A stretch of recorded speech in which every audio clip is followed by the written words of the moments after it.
विभिन्न राजनीतिक दलों के मेहमान इस वक्त हमारे साथ हैं। डॉक्टर सैयद जफर इस्लाम हमारे साथ इस वक्त, सुरेंद्र राजपूत जी हमारे साथ, राठी साहब, एमएच खान साहब और शांतनु गुप्ता जी। आप सभी को नमस्कार, आप सभी का बहुत स्वागत और धन्यवाद आपका हमारे साथ जुड़ने के लिए। डॉक्टर जफर, आज प्रधानमंत्री नरेंद्र मोदी पश्चिमी उत्तर प्रदेश के उस मेरठ में थे जहां देश का सबसे ज्यादा गन्ना होता है, सबसे बेहतरीन मीठा गन्ना होता है और उस गन्ने से जो गुड़ बनता है, जो आज सर्दियों में आप और हम न सिर्फ यहां दिल्ली एनसीआर में बैठकर उसका इस्तेमाल कर रहे हैं बल्कि देश भर में जाता है। क्या स्थिति किसानों की, गन्ना किसानों की आज उत्तर प्रदेश में और पश्चिमी उत्तर प्रदेश में विशेषकर है डॉक्टर जफर? क्या उन्हें उनका समर्थन मूल्य, गन्ना समर्थन मूल्य मिल रहा है? क्या गन्ने का जो बकाया है, हमेशा से किसानों की मांग पश्चिमी उत्तर प्रदेश की रहती थी, वो आपकी सरकार ने, योगी सरकार ने कितना दिया है, कितना बाकी है? देखिए, जहां तक गन्ना के इसका सवाल है, तो अगर किसी सरकार ने वाकई गन्ना किसानों के साथ हमदर्दी दिखाई है और उनके बकाया क्लियर किया, उनके जो न्यूनतम समर्थन प्राइस जो होते हैं, मूल्य, उसमें इजाफा किया है और बार बार इजाफा कर रही है, तो ये भारतीय जनता पार्टी की सरकार है। हमने आपको अगर आप देखिए तो पिछली सरकारों के मुकाबले गन्ना किसान इस वक्त अगर भारतीय जनता पार्टी के साथ खुश है और जानते हैं कि हम उनकी चिंता करते हैं। हमने पिछले दिनों में भी बढ़ाया, उससे पहले भी बढ़ाया और आगे आने वाले दिनों में भी उनको इस बात की उम्मीद है कि भारतीय जनता पार्टी जो है, जो मिनिमम सपोर्ट प्राइस है वो उसमें बढ़ाएगी और उनको बेहतर से बेहतर उनके लिए काम करेगी। जो बकाया था उनका काफ़ी बकाया पूरा किया हम लोगों ने, हमारी सरकार ने उसको किया है, प्लस हमने बोनस देने का, हमने बोनस भी दिया है और आगे भी इस चीज़ की तरफ हम इस दिशा में सोच रहे हैं कि गन्ना किसानों को बोनस और भी बोनस देने की इम्कानात हो सकते हैं। तो ये पूरा जो एक माहौल इन्होंने बनाने की कोशिश की थी, गन्ना किसानों को गुमराह करने की समाजवादी पार्टी ने जो कोशिश की थी, किसान आंदोलन जो उस वक्त था वो एक मुद्दे पे था, किसान आंदोलन, वो आंदोलन ख़त्म हो गया। उस वक्त भी ज़्यादातर किसान हमारे साथ थे, उनकी कुछ बातें थी जो लोग यहाँ चाहते थे, वो किसान भाई बहन चाहते थे और हम उनके साथ खड़े थे, इसलिए कि हमने बराबर किसान भाई बहनों की चिंता की है, इसलिए हम उनके साथ खड़े थे। उसका वो लोग गलत तरीके से मतलब निकाल के गुमराह करने की कोशिश कर रहे थे, लेकिन उसमें पूरे तरह से नाकाम हो गए। आज मैं आपको बिल्कुल मजबूती के साथ और साथ साथ बिल्कुल जिम्मेदारी के साथ ये कहना चाहता हूँ कि आज के दिन में पूरा ये एरिया जो है ना, पश्चिम उत्तर प्रदेश जी, उसमें रिकॉर्ड मार्जिन से भारतीय जनता पार्टी जीतेगी। जैसे पिछले बार हम जीते थे, उसी तरह से रिकॉर्ड मार्जिन से हम इस बार शायद उससे बेहतर परफॉर्मेंस हो। इन लोगों ने, जो चाहे वो कांग्रेस हो चाहे समाजवादी पार्टी हो, इन लोगों ने सिर्फ गलत तरीके से लोगों को गुमराह करने की कोशिश की, किसान भाई बहनों को गुमराह करने की कोशिश की। उनकी बातों में देखिए कोई दम नहीं रहता है, वो एक इंसिडेंट को लेके बार बार दोहराते रहते हैं, लेकिन जो इंसिडेंट पे हुआ है, जो हादसा हुआ है, उस पर हमने कड़ी सख्ती से कार्रवाई की है। इसलिए किसान भाई बहन समझते हैं कि हम कार्रवाई से करने में कभी चूकेंगे नहीं। कोई भी गलत हादसा होने से पहले हम रोकते हैं। अगर हादसा हुआ भी है तो उस पर चिंता हमारी रहती है और उसको कड़ी सख्ती से निपटते भी हैं। तो इसलिए उनका भरोसा है, हम उनका भरोसा जीतते हैं, हम उनकी सेवा करते हैं, उनका भरोसा जीता है। आगे आने वाले दिनों में ये लाल टोपी जो खतरे की निशानी है वो कहाँ जाएगी मालूम नहीं है। दूसरी जो पार्टी है वो तो बिल्कुल शांत बैठी है, जैसे यहाँ पर खान साहब बिल्कुल शांत बैठे हैं। अस्सलाम वालेकुम खान साहब, आप आज शांत बैठे हैं, अच्छा लग रहा है, वरना तो आप बोलने भी नहीं देते हैं।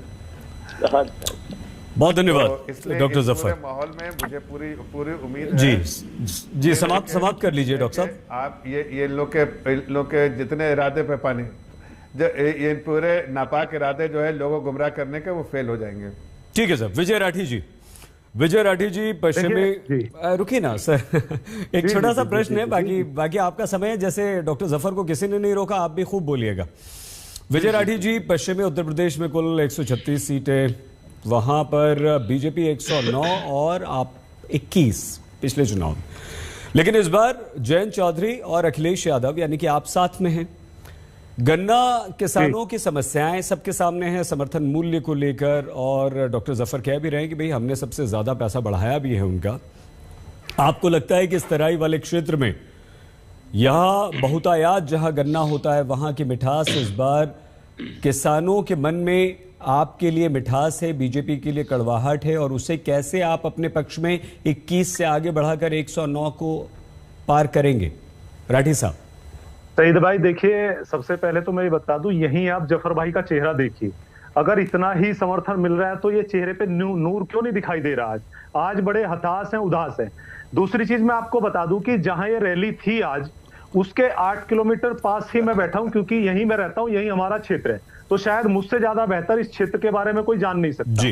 यहाँ 3 विधानसभाओं के बारे में अगर मैं आपसे बता दूं, बुढ़ाना विधानसभा, सरधना विधानसभा और मेरे पीछे गढ़, ये 3 ऐसी जगह है कि जहां यही गन्ना किसानों ने विधायकों को दौड़ाया है और गाड़ियों में बैठ करके भागे हैं लोग। अभी जिस विधानसभा में ये रैली की है प्रधानमंत्री जी ने, यहाँ की मैं बात बता दूं, अभी बिल्कुल प्रैक्टिकल बात है, 6 दिन पुरानी बात है। यहाँ से बीजेपी विधायक है, इनके फायर ब्रांड नेता है संगीत सोम, उनको उन्हीं के पड़ोस के गांव में बीजेपी मुर्दाबाद के नारे लगे, उनको गाड़ी से भागना पड़ा। उसका रिएक्शन ये हुआ कि नेक्स्ट डे जब वही गांव के लोग उन्हें मिले तो बीजेपी के विधायक ने खुलेआम उनको मां बहन की गालियां दी। वो वीडियो पब्लिक डोमेन में वो चल भी रही है, कुछ चैनल्स ने भी चलाया है। तो ये सारे जितने लोग हैं गन्ना किसान है। दूसरी बात, जहां मैं बैठा हूं मेरे पीछे शुगर मिल है, दोराला शुगर मिल नाम से फेमस है, उसमें कई हजार करोड़ रुपया गन्ना किसानों का बकाया है। उसी मिल में मेरा भी गन्ना जाता है। तो मुझे लगता है शायद मुझसे बेहतर नहीं बता सकता। जफर भाई बहुत दूर बैठे, दिल्ली में या कहीं और, वो वहां से इन्होंने बहुत अच्छी अच्छी बातें कर दी। देखिए आज की रैली में फिर प्रधानमंत्री जी ने कई झूठ बोले। आप देखिए जिस जगह रैली हुई, सलावा से 9 किलोमीटर दूर एक जगह है दादरी। समाजवादी पार्टी ने दादरी में जीजीडीसी गवर्नमेंट गर्ल्स डिग्री कॉलेज दिया था, उसके 2-2.5 करोड़ रुपए रिलीज हुए, 4 दीवारी हुई। जैसे ही भारतीय जनता पार्टी की सरकार बनी, योगी जी की सरकार, उन्होंने वो पैसा रोक लिया। खूब धरना प्रदर्शन हुए, लेकिन गर्ल्स डिग्री कॉलेज के लिए पैसा रिलीज नहीं हुआ, वो अटका हुआ है। तो अभी ये महिला सम्मान की बात कर रहे थे मोदी जी रैली में, ये इनका चेहरा है। इन्होंने यहाँ खिलाड़ियों की बात करी, युवाओं की बात करी। खिलाड़ियों का आपने देखा कि मध्य प्रदेश में इन्हीं के सांसद किस तरीके से मंच पे खिलाड़ी के मुंह पे चांटा मार रहे थे। और दूसरा, रही प्रधानमंत्री जी की भूमि कब्जाने की बात, तो जो मौजूदा विधायक जहां जनसभा की है, इन्हीं के ऊपर एग्रीकल्चर यूनिवर्सिटी के पीछे बहुत सारी जमीन कब्जाने। विजय जी समाप्त कीजिए। ये इसलिए, दूसरी बात मैं सईद भाई कंप्लीट कर रहा हूं, इनके पास ना आंकड़े हैं ना तर्क हैं, बस टीवी पर बैठ के कुतर्क करना है। और अगर इतना बढ़िया गन्ना किसानों से इनको समर्थन मिल रहा है, तो क्यों इनके विधायक और सांसद नहीं घुसते क्षेत्र में? क्यों ये यहाँ के जो केंद्रीय राज्य मंत्री हैं, जो केंद्रीय राज्य, उन्होंने खुद घुसने के लिए क्षेत्र में मना कर दिया। और देखिए सांच को आंच क्या, मैं जफर भाई से कहता हूं कि आप आ जाइए, दोनों साथ में चलते हैं एक दिन, तो पता चल जाएगा और टीवी पे दिखा देंगे उस चीज को। ठीक है विजय राठी जी। खान साहब हम बिल्कुल मैं तैयार हूं इसके बात के लिए जी। जब मैं इस बात के लिए तैयार हूं, मैं आपका डॉक्टर साहब अभी तीन हमारे मेहमान और हैं, तीनों के रिएक्शन आ जाएं, उसके बाद आप जवाब दीजिएगा और हम बिल्कुल एक एक करके सबके पास आएंगे, किसी को कम समय नहीं, सबको बराबर समय। लेकिन आप निवेदन आप लोगों से ये, खान साहब आपसे और राजपूत जी, कि अपना कम शब्दों में समाप्त करेंगे ताकि आगे आपको और मौका मिलेगा। खान साहब, ये अखिलेश यादव और जयंत चौधरी दोनों मिल गए, गठबंधन कर लिया, और पश्चिमी उत्तर प्रदेश में जो बीजेपी का एक गढ़ था पिछले चुनावों में जबरदस्त, वहां पर बीजेपी ने 136 में से, हमने आपको बताया, आपकी पार्टी तब भी वहां नहीं थी। आपके पास 3 सीटें सर वहां पर थी, 3 सीटें सर वहां पर थी। लेकिन अब क्या हो रहा है, ये तराई वाले क्षेत्र में जयंत चौधरी, अखिलेश यादव की पार्टियां जो नारे भी गढ़ रही हैं, तो किसानों और गन्ना के आसपास लेकर ही। आप कहां हैं सर, और आप किसानों की समस्या को आज पश्चिमी उत्तर प्रदेश में किस तरह से देखते हैं?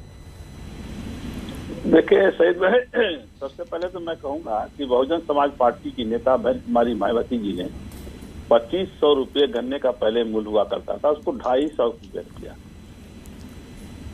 ये बहन कुमारी मायावती जी ने किया। और इसके बाद राकेश टिकैत के पिताजी लखनऊ में धरना प्रदर्शन करने आए थे, कि हमारे गन्ना किसानों का दोबारा दाम बढ़ा दिया जाए, और दाम उन्होंने कहा कि 20 रुपया बढ़ा दीजिए। बहन कुमारी मायावती जी ने कहा कि आप धरना प्रदर्शन खत्म करिए, घर जाइए और सुबह अखबार देखिएगा। सुबह अखबार में जब देखा उन्होंने तो 40 रुपया बहन कुमारी मायावती जी ने गन्ने का दाम बढ़ाया था। ये कितने रुपया दाम बढ़ाया है भारतीय जनता पार्टी के लोगों? 10 रुपया, 15 रुपया। तो ये है। और देखिए जफर भाई बैठे हैं, मैं तो आज कहता हूं कि 700 से ऊपर किसानों की शहादत हो गई। उन शहादत को किसानों के ऊपर एक शब्द नहीं बोल रहे हैं। उनकी शहादत पे हम अपनी श्रद्धांजलि अर्पित करते हैं। वो किसान नहीं थे, क्या थे? मवाली थे। वो इनके शब्दों में मवाली थे, खालिस्तानी थे, जंगली थे, क्या क्या क्या किसी के शब्दों से नवाजा गया है उनको। तो ये सरकार देखिए, ये सरकार अब जब सरकार जाने वाली है, 1 हफ्ते के अंदर चुनाव आयोग इनसे मिल के आया है कि भाई देखो हमारी रैलियां पूरी हो जाएं तो चुनाव आचार संहिता लागू कर देना। तो ये क्या, ये 5 साल के पहले, 4 साल, 4.5 साल के पहले ये जो स्टेडियम बना रहे हैं नहीं बना सकते थे? नहीं, ये सब धोखा है, छलावा है और कुछ नहीं है। महंगाई चरम सीमा में पहुंच चुकी है। और देखिए मान सम्मान के साथ अगर आप किसानों की बात करना चाहेंगे तो देखिए टेनी जो इनका गृह राज्य मंत्री है, थार जीत से किसानों के ऊपर चलाया, जीत को चलाया और कुचला और मारा। आज भी 120 का मुलजिम है टेनी, उसको बर्खास्त नहीं किया। आज भी वो बैठा हुआ है अपने गद्दी पर और मीटिंगें कर रहा है। तो ये किसानों की हितैषी कहाँ से है? कहाँ किसान दिखाई दे रहे हैं इनके साथ? किसान तो बहुजन समाज पार्टी के साथ है। और किसान जो है सबके साथ, सबका देख चुका है कौन कितने गन्ने के दाम बढ़ा चुका है, कितने गन्ने का आज जो बकाया है 16,000 करोड़ रुपया गन्ने को किसानों का। ये कह रहे हैं कि हमने गन्ने का भुगतान किया है। अरे साहब, जफर साहब, ये गन्ना आपने चाहे जाड़ा हो, गर्मी हो, बरसात हो, धूप हो, किसी भी कीमत पे अपने खेत में गन्ना उगाता है, पसीना बहाता है, उसके बाद आपके मिल तक पहुंचाता है। तो क्या आप अगर भुगतान कर रहे हैं तो क्या एहसान कर रहे हैं? क्या गन्ना किसानों के ऊपर एहसान नहीं कर रहे हैं? किसान अपना माल दे रहा है आपको, उसके बाद भी पैसा उसका बाकी चल रहा है। किसान आत्महत्या कर रहा है। किसानों की समस्या पर आप जीरो है, कुछ कर नहीं कर सकते। सिर्फ डाइवर्जन है इस वक्त, ये सब कर करके कि हम किसानों के मुझे जवाब देने का मौका दीजिए। हाँ डॉक्टर साहब, बिल्कुल। सर खान साहब समाप्त कर लिया सर आपने। डॉक्टर जफर, अभी सुरेंद्र सिंह राजपूत जी, शांतनु गुप्ता जी, उसके बाद सर आपके पास आएंगे। सुरेंद्र सिंह राजपूत जी, मेरठ में जहां आज प्रधानमंत्री नरेंद्र मोदी थे, चौधरी चरण सिंह विश्वविद्यालय है और आप ये कृषि विश्वविद्यालय से जानते हैं राजपूत जी बहुत अच्छी तरह से कि बच्चे यहां से MSc AG की डिग्री लेकर निकलते हैं, कहां उन्हें नौकरी मिल रही है। क्या कांग्रेस के पास आज कोई महंगाई का आंकड़ा है, बेरोजगारी का आंकड़ा है, जिससे आप योगी आदित्यनाथ, प्रधानमंत्री नरेंद्र मोदी को काउंटर कर पाएं, या आपको हिंदू मुसलमान में उलझा दिया जाता है और आप वहीं फंसे रह जाते हैं और पिछड़ जाते हैं? राजपूत जी। सईद भाई, एक छोटी सी बात से बात शुरू कर रहा हूं। अदम गोंडवी ने किसी वक्त लिखा था कि तुम्हारी फाइलों में गांव का मौसम गुलाबी है, मगर ये आंकड़े झूठे, ये दावे किताबी हैं, और तुम्हारी मेज चांदी की, तुम्हारे जाम सोने के, मगर किसान के घर में आज भी फूटी रकाबी है। नरेंद्र मोदी जी ने पहले तो किसान की बात बता दूं आपसे कि किसान से कहा था 2022 में आय दुगनी हो जाएगी। आय तो दुगनी इनकी हुई हो तो मुझे बता दीजिए, खर्चा 4 गुना हो गया है। पेट्रोल, डीजल और फार्मिंग इक्विपमेंट के 3-3, 4-4 गुने प्राइस बढ़ जाने से, उस पर मैं ज्यादा नहीं आता। आपने चूंकि गरीबी के बारे में पूछा, बेरोजगारी के बारे में पूछा है, तो मैं आपको 2 बातें बड़ी स्पष्ट कर देता हूं।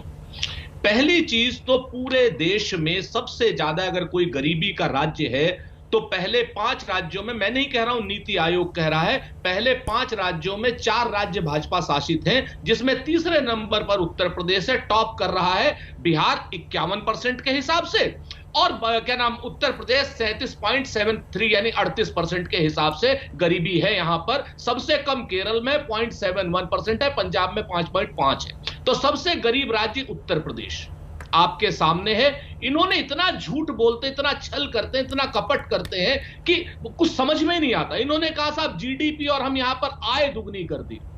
मैं आपको 2017 से आंकड़ा देता हूं इनका कि 2017 से लेकर के आज तक जो इन्होंने बेरोजगारी का आंकड़ा दिया था 2017 में, जो आंकड़ा था वो 2.7% थी बेरोजगारी की दर, आज 2021 में नवंबर में 4.8% है। आपके सामने है सबसे गरीब राज्य, सबसे बीमारू राज्य, सबसे बेरोजगार राज्य में टॉप पर है उत्तर प्रदेश। और ये लोग पता नहीं क्या क्या बातें कर रहे हैं। महिलाओं के सम्मान की बात करते हैं तो मैं आपको बताऊं कि पिछले एक साल में एनसीआरबी में महिलाओं के उत्पीड़न के जितने केस हुए पूरे देश में, सईद भाई, उसके आधे केस कुल मिलाकर के आधे पूरे देश में हुए, सारे राज्यों में, और आधे सिर्फ उत्तर प्रदेश में है। ये महिलाओं के सम्मान की बात है जो प्रधानमंत्री जी अभी कह रहे थे।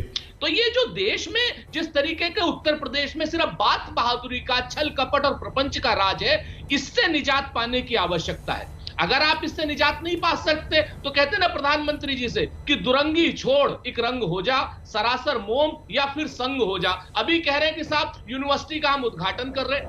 पिछले 4 महीने में 4 यूनिवर्सिटियों का शिलान्यास कर चुके हैं और सब जगह पे 4.5 ईंटें लगाई हैं। 5वीं ईंट लगाई हो तो बता दें। कहते हैं कि मेडिकल कॉलेज बना दिए इन्होंने 60-70, पता नहीं। एक में अगर कोई प्रिंसिपल नियुक्त किया हो तो बता दें, एक सीट एमसीआई से अप्रूव हुई हो तो बता दें। समाप्त कीजिए एक जगह पर जिला अस्पतालों पर 10 सेकंड दे दीजिए। जिला अस्पतालों को 250 बेड के जिला अस्पतालों का नाम मेडिकल कॉलेज रख देने से, नाम चेंज करने से नवैयत चेंज हो जाती है क्या? ये उत्तर प्रदेश है। इस उत्तर प्रदेश को इन्होंने रसातल में ले आए।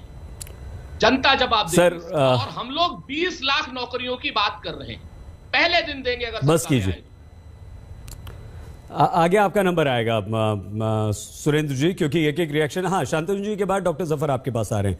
शांतनु जी, मेरठ में आज प्रधानमंत्री नरेंद्र मोदी थे। मुजफ्फरनगर, सहारनपुर में शुगर मिलें हैं बहुत ज़्यादा, और यहाँ पर हमेशा किसी की भी सरकारें रही हों, गन्ने का मुद्दा हमेशा से उठता रहा है, समर्थन मूल्य का मुद्दा उठता रहा है, बकाए का मुद्दा उठता रहा है, किसान हमेशा परेशान है। किसी की भी सरकार रही हो, अभी तक उत्तर प्रदेश में गन्ना किसानों की समस्याओं का समाधान क्यों नहीं हुआ? शांतनु जी, क्या कारण आप देखते हैं? और अगर उत्तर प्रदेश हम पूरे को देखें तो वहां गांवों की स्थिति आज, शांतनु जी, आप एक राजनीतिक विश्लेषक होने के नाते क्या देखते हैं? सैयद भाई नमस्कार, और उत्तर प्रदेश के सभी लोगों को मेजर ध्यानचंद स्पोर्ट्स यूनिवर्सिटी जो आने जा रही है उसके लिए बहुत बहुत बधाई। देखिए, आपने ठीक कहा, पश्चिम उत्तर प्रदेश खासकर और पश्चिम उत्तर प्रदेश गन्ना बेल्ट माना जाता है। उत्तर प्रदेश और महाराष्ट्र करीब 80 से 90% भारत की चीनी देते हैं भारत को, और एक्सपोर्ट भी होती है। अगर मैं कुछ आंकड़े देखूं तो बसपा की सरकार में 2007 से 2012 में करीब 52,000 करोड़ की पेमेंट हुई। पूरे 5 साल में करीब 52,000 करोड़ की पेमेंट हुई। सपा के शासनकाल में 95,000 करोड़ की पेमेंट हुई। और योगी आदित्यनाथ के काल में अभी जो 4.5 साल में करीब 1.5 लाख करोड़ की पेमेंट हो चुकी है।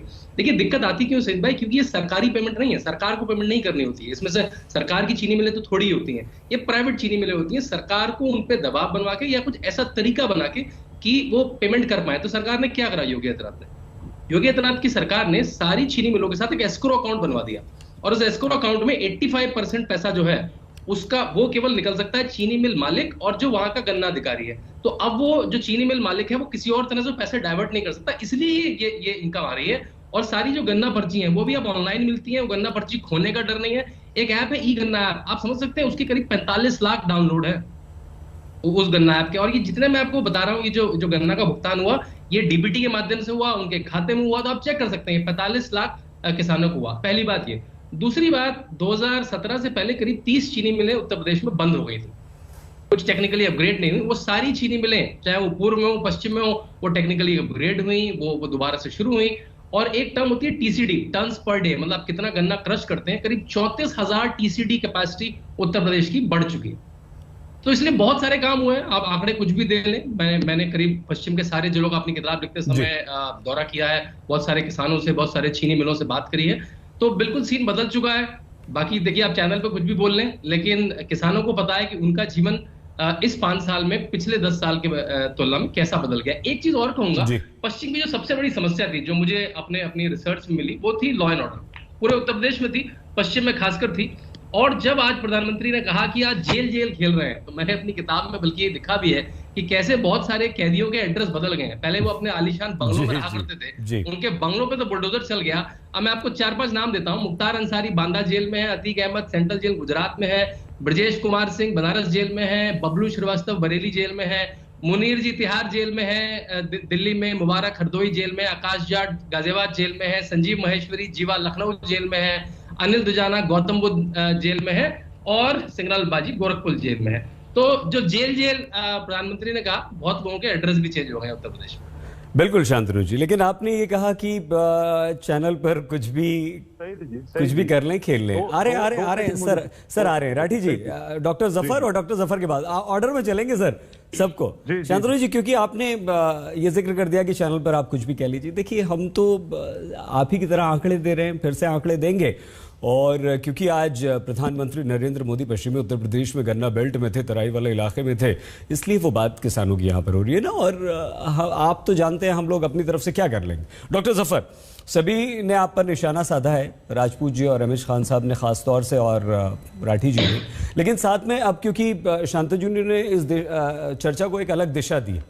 2019 में उत्तर प्रदेश में हत्या 3000 से ज्यादा, अपहरण 16000 से ज्यादा, बलात्कार 3000 से ज्यादा, बलात्कार का प्रयास 300 से ज्यादा, जो थोड़ा आपस में लड़ाई झगड़े बलवा कह लीजिए 5000 5500 से ज्यादा, लूट 2000 से ज्यादा, डकैती कम से कम 125 वारदातें, और गंभीर वारदातें जो हैं वो 55,000 से ज्यादा, 50,000 से ज्यादा। ये एक आंकड़ा है 19 का, और इसी तरह से 20 में भी कोई बदलाव नहीं है। वो आंकड़ा भी हमारी रिसर्च टीम निकाल रही है, हम आपको देंगे। डॉक्टर साहब, क्या आपको लगता है कि 4.5 साल में ये जो हमने आंकड़े दिए हैं ये काफी कम हुआ है 2013, 2012, 2014 से पहले, या उसके बाद उत्तर प्रदेश की सरकार बनने से पहले अखिलेश यादव की सरकार से, या आपको लगता है कि हाँ अभी भी हमें काम करने की जरूरत है, अभी भी हमें उत्तर प्रदेश में बहुत मेहनत करने की आवश्यकता है? देखिए, आप उत्तर प्रदेश को 2012 और 17 के बीच में देख के परिप्रेक्ष्य में देखिए, और 2017 से 2000 अभी तक के परिप्रेक्ष्य में देखिए। उस वक्त जो एक आम जनता बिल्कुल तराई तराई महसूस करती थी। एडमिनिस्ट्रेटिव सपोर्ट बिल्कुल, जैसा शांतनु जी कह रहे थे, उन एंटी सोशल एलिमेंट्स के साथ थे, और वो जिस तरह से चाहते थे लोगों को दबाने का काम करते थे। बहुत सारी चीज़ें जो है रिपोर्ट दर्ज नहीं करा पाते थे, इसलिए कि पुलिस से कोई सपोर्ट नहीं मिल पाता था। पुलिस भी लाचार महसूस करती थी, इसलिए कि अगर स्टेट एडमिनिस्ट्रेशन और लोकल एडमिनिस्ट्रेशन दोनों अगर एंटी सोशल एलिमेंट्स के साथ हों तो जाहिर है एक आम नागरिक अपने आप को घुटन महसूस करते हुए दबाव महसूस करता था। आज हालात चेंज हो गए। देखिए, क्राइम तो हर कोई ऐसा स्टेट नहीं जहाँ के क्राइम नहीं होता होगा, हर स्टेट में क्राइम होता होगा, लेकिन क्राइम को टैकल करना, क्राइम के साथ सख्ती से निपटना और एक आम नागरिक को सुरक्षित बनाना, ये काम जो है स्टेट एडमिनिस्ट्रेशन का है और ये स्टेट मशीनरी का है, जिसमें हम पूरे तरह से कामयाब हुए। इसलिए कि आज आंकड़े तो कम हुए हैं जरूर, लेकिन साथ साथ परसेप्शन वाइज भी आप देखिए, लोगों के एक्सपीरियंस वाइज भी देखिए, वो सबसे ज्यादा मान्य होता है। इसलिए मैं कहता हूं कि लोगों का विश्वास योगी जी की सरकार में बढ़ा है, इसलिए कि योगी जी ने बिल्कुल बिना भेदभाव के, हर काम बिना भेदभाव के, अगर आप एंटी सोशल एलिमेंट से, तो चाहे वो कोई भी समाज से हो, किसी भी धर्म से हो, किसी भी आस्था से हो, लेकिन अगर आप समाज के लिए अच्छे नहीं हैं, एक आम नागरिक आपसे कहीं ना कहीं डरता हो, तो आपसे स्टेट एडमिनिस्ट्रेशन ने सख्ती से निपटा, और इसके परिणाम बिल्कुल साफ है कि आज आम नागरिक बिल्कुल महसूस करता है कि वो एक ऐसे स्टेट में रह रहा है जहां लॉ एंड ऑर्डर जो है बिल्कुल जमीन पर है, और हर व्यक्ति को क्राइम करने से पहले 10 बार सोचना पड़ेगा। क्राइम रिपोर्ट लिखाई नहीं जाती थी, आज सरकारों में रिपोर्ट, आज थाने में रिपोर्ट दर्ज होती है। किसी चीज में, किसी चीज में आप देखेंगे, हो सकता है क्राइम का जो रिपोर्टिंग है वो ज्यादा हो गई है। ठीक है सर, इससे क्राइम नहीं बढ़ा है, क्राइम बहुत कम हुआ है, लेकिन चूंकि रिपोर्टिंग बढ़े। दूसरी चीज में एक बात और छोटी सी बात कह रहे हैं, हाँ। ये गन्ने के बारे में तो आपको सारे आंकड़े मिल चुके हैं अब तक, अभी, लेकिन मैं इतना कहना चाहता हूं कि चाहे बसपा हो चाहे सपा हो, इनको कभी भी गन्ने किसान का जो समर्थन बिल्कुल प्राप्त नहीं है। और हमने अभी फिर से 10 रुपए जो रिसेंटली बढ़ाया है, जो बोनस दिया है, और आगे और मैंने कहा कि आगे और भी देने की हमारी इच्छा है, हम जरूर करेंगे, इसलिए कि हम उनकी सेवा करना चाहते हैं। मुझे पूरे यकीन है कि सारे लोग जो खोखले अंदाज से जो कह रहे हैं, जिन्होंने 1 लाख करोड़ का भी बांटा नहीं, हम 2020 में ही 1 लाख करोड़ बांट दिया था, सिर्फ मात्र 3 साल में, जो कि 5 साल में 95,000 करोड़ का जो नंबर दिया उन्होंने, वो 5 साल का था और हमने 3 साल में आप ही के पास आएंगे विजय जी, आप ही का नंबर, तो उससे समझ में आता है। ठीक है डॉक्टर ज़फर, ये समाजवादी पार्टी के जो बैठे हैं, जिनके आगे पीछे बोल रहे हैं गन्ना किसान है, मेरा भी किसान, इनका खुद का एक्सपीरियंस भी अच्छा होगा, इनको जो खुश है अंदर से कि अभी 350 विजय जी प्लीज खत्म कर लेने दीजिए, आ रहे हैं आप ही के पास, और क्या कभी अपने नंबर भी देख लीजिए। ठीक है सर, हो गई आपकी बात। देखिए विजय जी, डाइवर्ट हो जाता है मामला ना, आपको जो समय मिलने वाला है वो समय आप तू मैं बर्बाद कर देंगे। क्षमा चाहता हूं मैं ये बात करने के लिए। जी सर, प्रश्न सुन लीजिए। शांतनु जी ने जो आंकड़े दिए और उन्होंने रिपीट भी कर दिए डॉक्टर जफर ने, हम भी बता देते हैं, 1.5 लाख करोड़ से ज्यादा का भुगतान अगर हो जाता है तो फिर भी आज उत्तर प्रदेश में गन्ना किसान परेशान क्यों है? और आप तो खुद किसान हैं, गन्ना किसान हैं, उत्तर प्रदेश में आपको लगता है कि किसानों की स्थिति कब सुधरेगी, कैसे सुधरेगी? विजय भाई आप मुझे बताइए, देखिए शांतनु जी ने भी बात कही, जफर भाई ने भी, गन्ना किसानों को कितना पेमेंट हुआ उस पर चर्चा होनी चाहिए या कितना बचा हुआ? जो बचा हुआ उस पर चर्चा नहीं होगी। जो 30% बिजली के बिल बढ़ के आ रहे हैं, जो डीजल इतना महंगा हो गया, जो 55 रुपए लीटर था आज 98 रुपए लीटर है, उस पर चर्चा नहीं होगी कि लागत कितनी है। ये अपनी पीठ थपथपाते हैं कि इतना दे दिया, बाकी जो बचा हुआ वो किसका? वो भी उन्हीं किसानों का है ना। तो जब वो दे दिया जाए उसके बाद बात करना। फिर आप बोल दिए, काफी समय आपको मिल लिया। आप लोगों ने देखिए, शांतनु जी ने भी बात करी, माफियाओं की बात करी थी कि उनका एड्रेस। मैं सिर्फ एक ही सवाल पूछना चाहता हूं, जो अजय टैनी है जिसके बेटे ने किसानों पे गाड़ियां चढ़ा दी, उसका एड्रेस कहां है? वो तो गृह मंत्री के और प्रधानमंत्री के बगल में खड़ा होकर के घूम रहा है, 120 का प्लानर, देश का किसान उसे देख रहा। दूसरी बात, जफर भाई जिस कंपैरिजन की आप बात कर रहे हैं समाजवादी पार्टी और भारतीय जनता पार्टी का, उसी को आज उत्तर प्रदेश की जनता कर रही है। रिजर्व बैंक ऑफ इंडिया के क्या आंकड़े हैं आप बताइए, झूठ मत बोलिएगा, आप एक जिम्मेदार व्यक्ति और पार्टी के प्रवक्ता हैं। आरबीआई कहता है कि 5% जीडीपी योगी सरकार के टाइम पे और अखिलेश जी के टाइम पे थी 7%। आरबीआई के आंकड़े हैं, मुझे मत कहना आरबीआई को कंडेम करना। दूसरी चीज, आपके श्रम मंत्री स्वामी प्रसाद मौर्य उत्तर प्रदेश विधानसभा में क्या कहा उन्होंने? नहीं, पहले मैं बोल लूं, जवाब देना, बहुत सारे जवाब आपको देने। उन्होंने खुद कहा है कि 35 लाख बेरोजगार बढ़ गए 2017 से 2000 के बीच में, खुद ये उनका बयान है। दूसरी बात, CMIE कहती है कि 2.5 गुना बेरोजगारी बढ़ी है। हमारे टाइम पे 1000 में 41 लोग बेरोजगार मिलते थे, आपके टाइम पे 1000 में 106 लोग बेरोजगार मिलते हैं। ये भी मेरा आंकड़ा नहीं है, ये centre for monitoring of Indian economy का आंकड़ा है, उसी को कंडेम करना आप ही की संस्था है। दूसरी बात, आपने अपराध पे बड़ी बड़ी बात की, मैं आपको बता दूं, आज आप एक सवाल का देखिए जवाब देके जाइएगा, किसी प्रवक्ता ने दिया। ये एनसीआरबी का डेटा आपके सामने, मेरा नहीं है, केंद्र सरकार का, समाजवादी पार्टी का नहीं है, केंद्र सरकार का है। बताइए, ये तो कुछ और ही कहता है। ये तो कहता है कि कास्ट राइट 50% बढ़ी, एग्रेरियन राइट्स जो है इसमें 38% बढ़ी, कम्युनल राइट्स 96% बढ़ा, और ओवरऑल अगर मैं देखूं तो ये 45,000 से 51,000 12% बढ़ा। अब बताइए, आप झूठ बोलते हैं या केंद्र सरकार मोदी जी का जो आंकड़े हैं ये झूठ बोलते हैं? कौन झूठ बोलता? विजय जी समाप्त कीजिए जल्दी से, इसको कैसे स्वीकार करेंगे आप? ठीक है, ये बताइए। दूसरी बात, जितना विकास किया, देखिए राजू जी प्लीज समाप्त कीजिए। मेन मुद्दा मैं समाप्त करूं, लास्ट में जा रहा हूं मैं बिल्कुल। आज देखिए बड़ा अजीब वाकया हुआ मेरठ में शहीद भाई, कि प्रधानमंत्री जी जिस सड़क से उस जगह पहुंचे, वो सड़क पूछते रहे किसी से, किसने बनवाई? वो समाजवादी ने बनवाई, मेरठ से करनाल हाईवे। अगर दूसरी जगह से आते तो वो दादरी से सलावा किसने बनवाई? समाजवादी से। और एक और चीज देखिए कि जिस गांव में गए वहां नहर है, नहर के ऊपर जो 12 करोड़ में किसने बनवाया? समाजवादी पार्टी ने। ठीक है, अरे आपने विकास किया नहीं, आपने झूठ का पुलिंदा है। राठी साहब कम से कम सच बोलिए। राठी साहब, होता क्या है राठी साहब? देखिए, आपने इतना विकास किया, सब कुछ किया, उसके बावजूद बीजेपी वहां पर जबरदस्त सत्ता में आ गई और योगी आदित्यनाथ मुख्यमंत्री बन गए, तो कहीं ना कहीं जनता को, उत्तर प्रदेश की जनता को कुछ बुरा लगा होगा। हाँ, कोई बात नहीं। देखिए, हम बात ही नहीं कर रहे हैं धर्म की, नहीं। अरे सुनिए ना राठी साहब, हम बात ही नहीं कर रहे हैं उसमें, हम तो कह रहे हैं ना, हम देखिए, एक बहुत ही वरिष्ठ प्रवक्ता नेता हमारे साथ हैं खान साहब। राजपूत जी आपके पास आते हैं, आपका नंबर खान साहब के बाद है। सर, हम आपसे सिर्फ ये समझना चाहते हैं, बहुत कम शब्दों में, छोटा सा, आप बहुत एक्सपीरियंस्ड हैं और आप जैसे वरिष्ठ लोग जो हैं उनसे हमें सीखना भी चाहिए। क्यों उत्तर प्रदेश का किसान, आपकी सरकार, समाजवादी सरकार, कांग्रेस की सरकार, बीजेपी की सरकार, वो बेचारा गरीब का गरीब है, गांव वैसे के वैसे हैं। कब किसान अमीर होगा, कब आपकी हमारी तरह रह पाएगा? गरीब क्यों है उत्तर प्रदेश का किसान? खान साहब। जी सही साहब, बिल्कुल आप बात सही कह रहे हैं। देखिए, जफर साहब की तो बात मैं मानता हूं कि भाई वो इस पार्टी के राष्ट्रीय प्रवक्ता है, वो पार्टी का पक्ष रखेंगे। मेरे समझ में नहीं आता ये अघोषित प्रवक्ता जो बैठे हैं। अरे नहीं सर, प्लीज सर, मैं आपसे क्षमा चाहता हूं, नहीं रोक दूंगा सर। अब अपनी बात नहीं सर, अपनी बात पूरी कीजिए। नहीं प्लीज आप किसी पर आक्षेप, आरोप, प्रत्यारोप प्लीज मत कीजिए सर।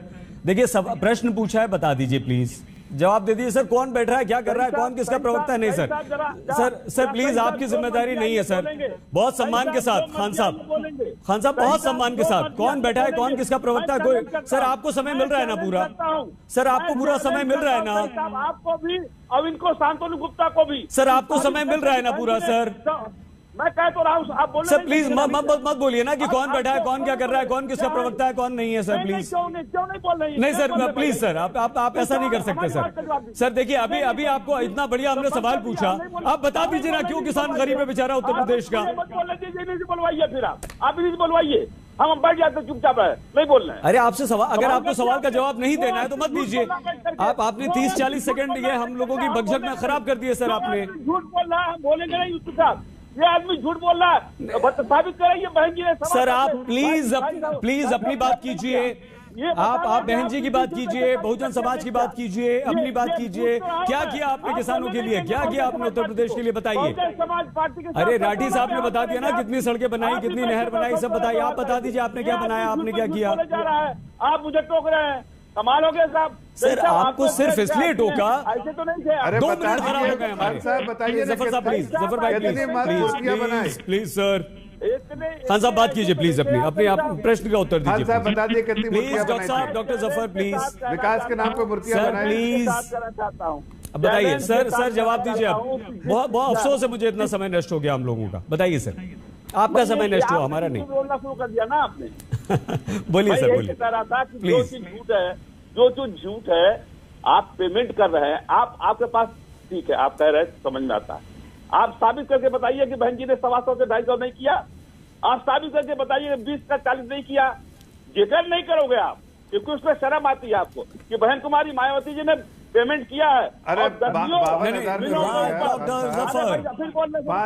डॉक्टर जफर, अरे भाई हमने सुनिए ना, 3 साल में हम बहुत बुरे आदमी हैं, बहुत अच्छा आदमी हैं। 36 महीने से कम में हमने 1 लाख करोड़ दे दिया। अरे भाई सुनो यार, बात सुनो यार जफर भाई, आप तो अच्छे आदमी हो, आपको तो अच्छा मैंने कहा, बुरा तो नहीं कहा ना। 1 लाख करोड़। आप तो शराफत रखो, आप तो शराफत रखो, आप शराफत रखो, दूसरे सुनने मानता रखो भाई। मैं कह रहा हूँ कि आज की डेट में भी जो डीजल का दाम बढ़ा है, जो पेट्रोल का दाम बढ़ा है, उसके हिसाब से 10 रुपये आपने गन्ना का दाम बढ़ाया। जब डीजल और पेट्रोल के दाम सस्ते थे, तब बहन कुमारी मायावती ने इतना गन्ने का दाम बढ़ाया था। और देखिए, हमारी बहुजन समाज पार्टी कोई जरूरी नहीं है सत्ता के लिए संघर्ष करती है। हमारी बहुजन समाज पार्टी आम ऐसी पार्टी है जो संघर्ष के साथ साथ जनता की आवाज के साथ लड़ाई लड़ती है। सत्ता में आना जाना ये लगा रहता है। लेकिन अगर देखिए, अगर आप ये आदमी इग्नोर करेगा कि बहन जी ने गन्ने का दाम नहीं बढ़ाया, तो ये बेईमानी होगी और ये एक तरफा होगा। एक तरफा बात करने वाला आदमी जो है वो बेईमान होता है। हम भी कह रहे हैं कि अगर हमारे साथ जनता न खड़ी होती तो हम आज विपक्ष में नहीं होते, लेकिन हम आगे काम करेंगे और तो हम इसके बारे में चिंतित करते हैं। आज भी मैंने कहा, अभी आपसे कहा कि न जफर साहब और न शांतनु गुप्ता, जो 700 किसान मर गए, एक लफ्ज बोल देते भाई, नजली अर्पित कर देते किसानों के ऊपर। किसान है वो जाड़ा ठंड गर्मी बरसात में मरे हैं, उनके ऊपर एक शब्द बोलने को तैयार नहीं है। टेनी क्यों बैठा है? टेनी था जीप चढ़ा के बैठा है। मैं सवाल पूछता हूँ, न शांतनु गुप्ता जी की जबान खुलेगी और न जफर साहब की जबान खुलेगी कि टेनी पे 120 का मुकदमा है, उसको बर्खास्त क्यों नहीं किया गया? क्यों किसानों का हत्यारा आज भी बैठा हुआ है? ठीक है सर, हो गया खान साहब आपका, प्लीज। राजपूत जी, सुरेंद्र सिंह राजपूत जी, नजर नहीं आ रही। राजपूत जी बहुत छोटा सा प्रश्न वही जो हमने पूछा और डॉक्टर रमेश खान ने उसका जवाब नहीं दिया, लेकिन उससे पहले राठी साहब यही बताते हैं आपको, जब आपका मौका आएगा तो प्लीज जवाब दीजिएगा। जब केंद्रीय एजेंसी कहीं छापा मारती है, चाहे वो ईडी हो, चाहे वो सीबीआई हो, चाहे वो जीएसटी हो, दोनों चुप रहिए ना सर, अगला आगे बढ़े, नहीं तो इन दोनों की आवाज कम कर दी जाएगी, बस खत्म बात। तो रेड्डी साहब आप इसका भी जवाब दीजिएगा कि तब ऐसा क्यों होता है कि तब तो आप कहते हैं कि केंद्र सरकार के इशारे पर ये एजेंसियां काम कर रही हैं और फिर एनसीआरबी की रिपोर्ट जब आप दिखाते हैं तो वो केंद्र सरकार की एजेंसी बताते हैं। जब आपका समय आएगा। राजपूत जी, वही प्रश्न जो खान साहब से था, वही प्रश्न जो जफर भाई से था, विजय राठी जी से था, शांतनु गुप्ता जी से था, आज भी उत्तर प्रदेश का किसान परेशान क्यों है, गरीब क्यों है, गांवों का वो विकास क्यों नहीं हो पाता कि हम गर्व से कहें कि ये हमारे गांव। सईद भाई बहुत अच्छा प्रश्न किया और राजनीति से इतर इसका एक जवाब है, सिर्फ आपको मैं बता दूं कि सरकारें बेईमानी कर रही हैं और भारतीय जनता पार्टी की सरकार तो महाभ्रष्टाचार और महाबेईमानी करती है। इसके मैं आपको कुछ उदाहरण दे देता हूं। 16 फरवरी को 2017 में इन्होंने कहा था प्रधानमंत्री जी ने कि 22 में हम किसानों की आय दुगनी कर देंगे। इन्होंने किया क्या है कि साहब 175 रुपए पर किसान को मिलता था, क्या नाम बिजली की दर थी उत्तर प्रदेश में। राठी साहब भी बैठे हैं, ये बता देंगे, किसान परिवार के, मैं भी सहारनपुर का रहने वाला हूं, देवबंद का। आज की डेट में वो आ रही है 2200 रुपए की। 50 रुपए से 60 रुपए के बीच में डीजल मिलता था, आज डीजल मिल रहा है हमको 100 रुपए का। और दूसरी तरफ सारी महंगाई, मतलब फार्मिंग इक्विपमेंट्स में 18% आ गया है, सारी चीजों में किसान के यूरिया के कट्टे से 5 किलो यूरिया चोरी करके उसके दाम दुगने कर दिए हैं। एनपीके है नहीं, डीएपी है नहीं, चूंकि वो लोग बाहर से आयात नहीं हो पा रहा है, किसान मर रहे हैं उसमें। तो जब ना किसान को खाद मिलेगा, ना किसान को पानी मिलेगा, उसकी जो क्षमता है जिसको कह सकते हैं क्रय की, वो भी खत्म हो जाएगी, तो किसान को तो गरीब सर समाप्त कीजिए, समाप्ति की तरफ बढ़ रहे हैं राजपूत जी। मैम जल्दी से अब ये थोड़ा सा आप थोड़ी सी मेरे साथ इंसाफ कीजिए। मैं अब आपको एक चीज तो बता दी आपको किसान के मामले में। दूसरी बात, एमएसपी पर जब फसल बिकवाने की बात आती है तो ये भारतीय जनता पार्टी वाले हम दो और हमारे दो के लिए नए किसान कानून ले आते हैं, अडानी अंबानी को कहते हैं कि आगे खरीद लो, मंडियों को खत्म कर रहे हैं। तीसरी बात अभी जो शांतनु जी ने कही बड़ी अच्छी कि भाई इतने बड़े बड़े अपराधी जेल में थे, तो शांतनु जी जरा रिसर्च करके आइए, ये सारे के सारे 2017 से पहले से जेल में है। मुख्तार 2004 से जेल में है, अतीक 2012 से जेल में है, क्या नाम राठी जो है पता नहीं कब से जेल में है, ये विजय राठी जी भी बता देंगे, पश्चिम के जितने बदमाश हैं कब से जेल में है, कोई जेल के बाहर का नहीं है। सर राजपूत जी समाप्ति की तरफ बढ़ रहे हैं, आपको जवाब देना पड़ेगा मनीष गुप्ता की हत्या पुलिस ने क्यों की। राजपूत जी बस जवाब देना पड़ेगा, राजपूत जी प्लीज, अरे सर खत्म कर रहे हैं ना कार्यक्रम, जवाब देना पड़ेगा विवेक तिवारी ठीक है, हो गया, आपके प्रश्न हो गए। शांतनु जी क्षमा के साथ कहूंगा कि जल्दी से आपको 1 मिनट के अंदर खत्म करना होगा। वैसे तो हम राष्ट्रीय परिप्रेक्ष्य में ये प्रश्न आपसे पूछना चाहते थे, लेकिन उत्तर प्रदेश के परिप्रेक्ष्य में आप बता दीजिए, क्या उत्तर प्रदेश में आज रोटी, कपड़ा, मकान, ये मूलभूत सुविधाएं, गरीबी, बेरोजगारी बिल्कुल मुद्दा नहीं है? देखिए सैयद भाई, मैं दो आंकड़े दूंगा और 2 आंकड़ों से मेरे ख्याल से बात साफ हो जाएगी। ट्रैक्टर मैन्युफैक्चर एसोसिएशन, मतलब जो ट्रैक्टर बेचते हैं सारी कंपनियां, उसका डेटा मैं उत्तर प्रदेश में बताता हूँ। 2016-17 में उत्तर प्रदेश में ऑन एवरेज पूरे साल में 75,000 ट्रैक्टर किसान खरीदते थे। 2020-21 में 1.5 लाख ट्रैक्टर खरीदे गए। और ट्रैक्टर एक महंगी कमोडिटी होती है, उससे पता लगता है किसान समृद्ध हो रहा है या नहीं हो रहा है। दूसरा डेटा बताता हूँ, आज की तारीख में नहीं प्लीज राजपूत जी नहीं, प्लीज नहीं, सॉरी सर, नहीं राजपूत जी नहीं, बोलिए, खत्म कीजिए शांतनु जी। आज की तारीख में उत्तर प्रदेश में पेट्रोल 95 रुपए का है, 95, और जयपुर राजस्थान जहां कांग्रेस की सरकार है वहां पे पेट्रोल 107 रुपए। उत्तर प्रदेश में पेट्रोल 95 रुपए है, राजस्थान में 107 रुपए है। आप समझ सकते हैं महंगाई कहां पर है, महंगाई कहां पर। महंगाई मुद्दा है उत्तर प्रदेश में। शांतनु जी, डॉक्टर सैयद जफर इस्लाम जी, विजय राठी जी, सुरेंद्र सिंह राजपूत जी, डॉक्टर रमेश खान साहब और शांतनु गुप्ता जी, आप सभी का बहुत धन्यवाद हमारे साथ जुड़ने के लिए इस चर्चा में, दंगल में। आज के लिए बस इतना ही। आप प्लीज अपना बहुत ख्याल रखिएगा और देखते रहिए आज तक।